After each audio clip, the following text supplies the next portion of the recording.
Okay, so in the last video, I shared 3 key questions to help you listen more closely to the push. So in today's video, I'm going to show you how to do that, starting with question 1. What have you been drawn to? As you sit and ask yourself this question, I want you to think about those activities, ideas, or causes that energize and excite you. Maybe it's a creative project, a field of study, or a social issue that you feel compelled to address. These are often clues to your calling. Let me give you an example. If you've always loved writing, painting, or solving problems, your push may be urging you toward a creative or analytical path. Pay attention to how your body is reacting as you answer this question. Next, ask yourself, what have you been avoiding? Sometimes what we resist holds the greatest opportunities for growth and fulfillment.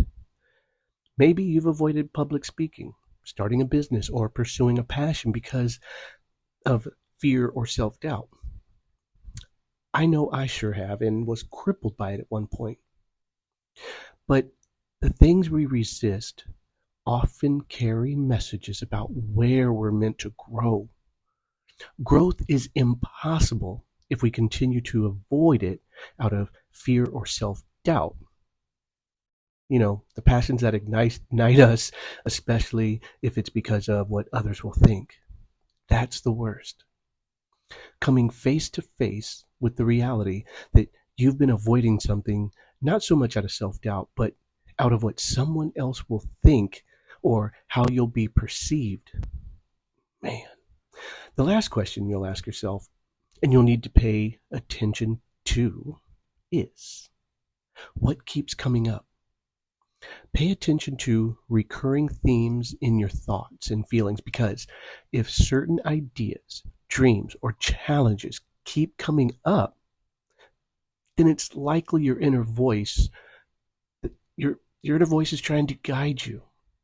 Ignoring these signs can lead to frustration or stagnation, while following them often opens doors to unexpected opportunities and fulfillment. But you know this already. It's like the push. Your inner voice is not going to leave you alone until you either address it or overcome it, because suppressing it, avoiding it, hasn't worked for you so far. Okay. Before wrapping up this video, I need you to know that there's a cost of ignoring your push. Choosing to ignore your inner voice can come at a price. Over time, you may feel stuck, unfulfilled, or restless, even if what you present to the world appears successful. The longer you ignore or suppress it, the louder your dissatisfaction will grow. On the other hand, listening to your inner voice, no matter how small the step is, as long as it is a step forward, can bring a sense of alignment, energy, and purpose to your life. So listen to this. How many people settle for jobs or lifestyles that don't truly fulfill them simply because they're afraid to listen to their inner voice? There's no need to let that be your story. Instead, learn to tune into the push and let it guide you toward your calling. After all, you should fear the regret you'll have at the end of your life instead of the uncomfortableness of now. Until next time.